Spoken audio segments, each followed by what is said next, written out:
What drives a person to commit the most unthinkable crimes? He does not have any feelings to start with.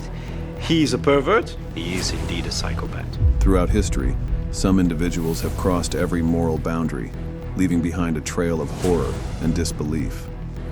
Esto queda en la historia, ¿sí o no?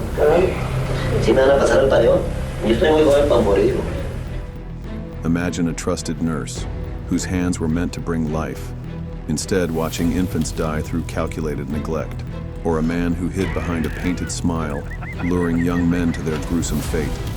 Their crimes defy comprehension. Their evil knows no limits. Brace yourself as we unravel the terrifying stories behind some of the world's most notorious criminals.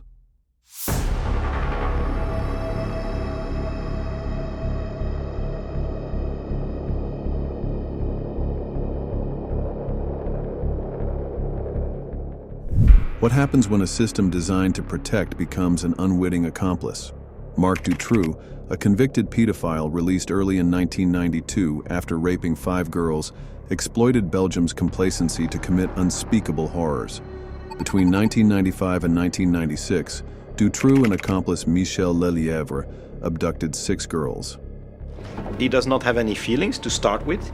He is a pervert. Is your client a psychopath? Yes, he is indeed a psychopath. 8-year-olds Julie Lejeune and Melissa Rousseau starved to death in a soundproof basement cell after Dutroux's ex-wife, Michelle Martin, ignored orders to feed them during his jail stint for theft. 17-year-old Anne Marchal and 19-year-old Yves Lambrex were drugged, wrapped in plastic, and buried alive to suffocate. Miraculously, Sabine Dardenne, 12, and Letitia Delhez, 14, survived 80 days of captivity in his dungeon, chained and repeatedly assaulted. We were always supposed to hide under the covers because it could be someone else and we mustn't be discovered. Supposedly we would be killed if somebody found us. His August 1996 arrest exposed institutional rot. Police had searched Dutroux's home in 1995, hearing children's cries but dismissing them as street noise, while Julie and Melissa languished meters below. Public fury exploded into the White March, 300,000 Belgians flooding Brussels after authorities ousted Judge Connerat, the lead investigator. Protesters carried signs declaring, "I'm ashamed to be Belgian." Sentenced to life in 2004, Dutroux remains imprisoned. Michelle Martin walked free in 2012 after serving half her 30-year term, sparking protests at a convent where she now resides. The case forced Belgium to dismantle its fractured police structure and centralize child protection efforts. Dutroux's crimes transcend individual evil. They are a blueprint for systemic failure. Belgium's reckoning continues every time his name resurfaces, a grim reminder that monsters thrive in the shadows of apathy.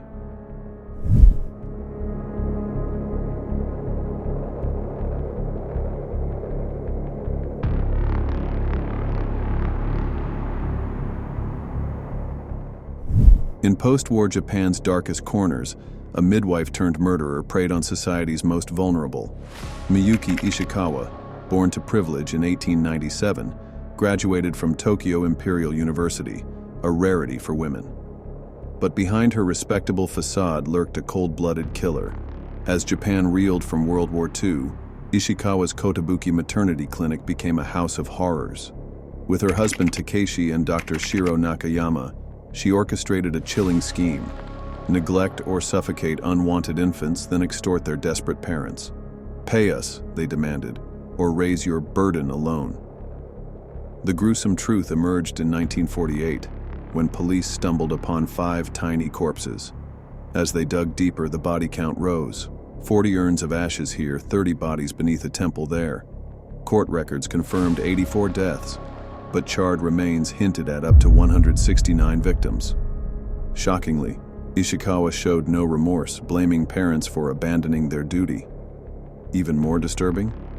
Some public figures agreed, exposing Japan's deep-rooted stigma against illegitimacy.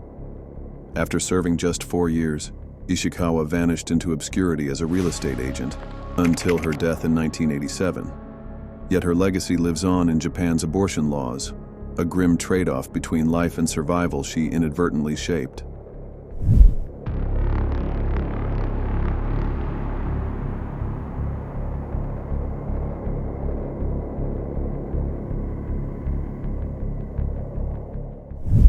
In the shadow of Chicago's bustling streets, a sinister figure lurked behind a clown's painted smile. John Wayne Gacy, known as Pogo the Clown, was more than just a children's entertainer.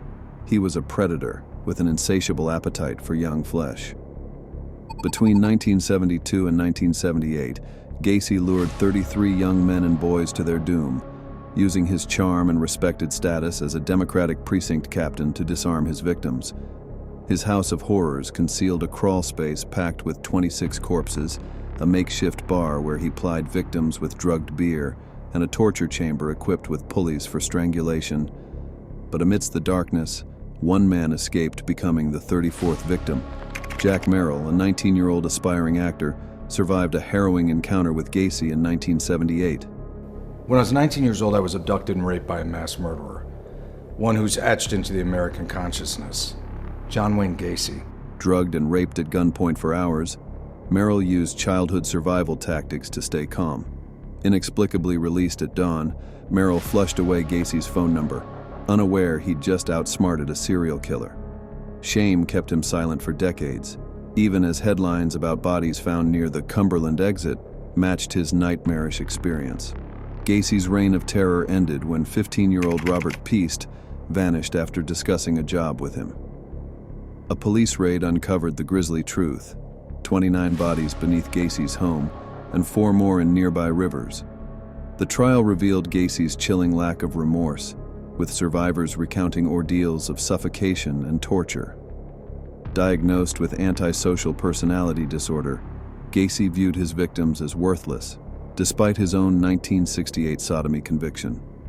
He died smirking in 1994, but his legacy continues to haunt. DNA technology still works to identify victims, with 5 remaining unnamed.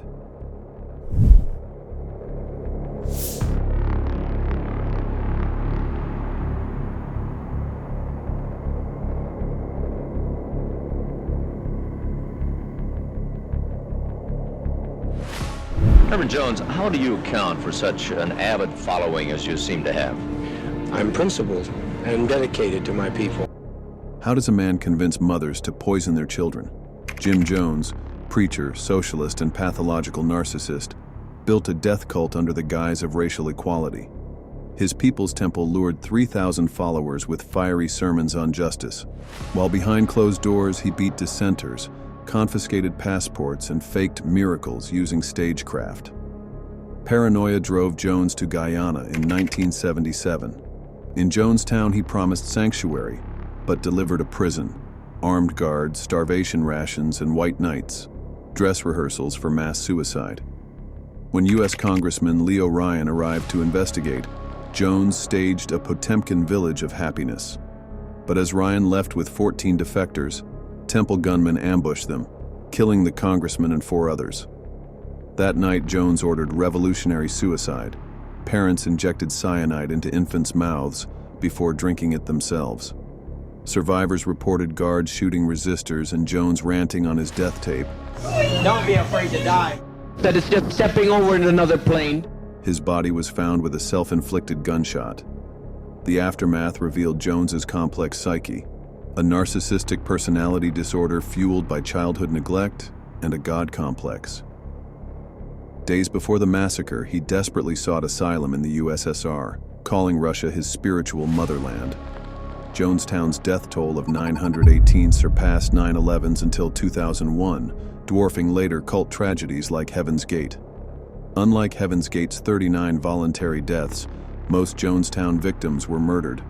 The unseen horror: 70% were Black Americans, many lured by Jones's civil rights activism.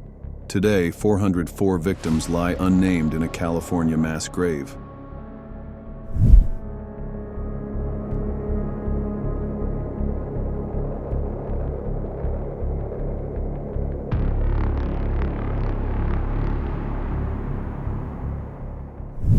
What if evil wore a smile? Pedro Lopez, Colombia's monster of the Andes, weaponized charm to prey on over 110 girls across 3 nations. Their bodies buried in shallow graves whispering secrets only he knew. Born in 1948 to violence, Lopez's childhood was a carousel of abuse. Banished at 8 for molesting his sister, homeless in Bogota, and violated by predators. Prison hardened him further. He murdered inmates who assaulted him, forging a killer who saw innocence as a curse to destroy. By the 1970s, he stalked indigenous communities. His method? A trinket, a lie, then strangulation at dawn. In Peru, villagers buried him alive for abducting a child, only for a missionary to spare him, unleashing a nightmare. Ecuador became his hunting ground until 1980, when a mother's vigilance trapped him. Undercover officers coaxed confessions. 110 murders, grave sites mapped, bodies posed grotesquely post-mortem. Esto queda en la historia, ¿sí o no? Si me van a pasar el pareón, yo estoy muy joven para morir. Yet justice blinked. Ecuador's laws gave him freedom by 1994.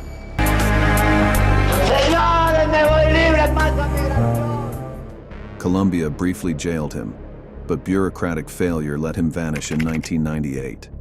Rumors swirl. Did he kill again? Was his 1999 ID renewal a taunt? Lopez's terror transcends his crimes. His claimed 300 victims blur reality and myth, dwarfing even Luis Garavito's 193 confirmed child murders. So macabre was his legacy, Guinness retracted his most prolific killer record. But what truly chills is his uncanny ability to cheat death and justice, escaping tribal execution, prison, and modern law. Today, at 76, is he a ghost? A corpse or a predator still breathing? His laughter echoing where justice failed? Evil has many faces, and these criminals show just how depraved humanity can be. Some hid in plain sight, others thrived on fear, but in the end, their reigns of terror were exposed. Do you think justice was truly served, or did some of them escape what they really deserved? Let us know in the comments. And if you want to uncover more of the darkest minds in history, be sure to like, subscribe, and turn on notifications, because the world is full of shadows, and we're just getting started.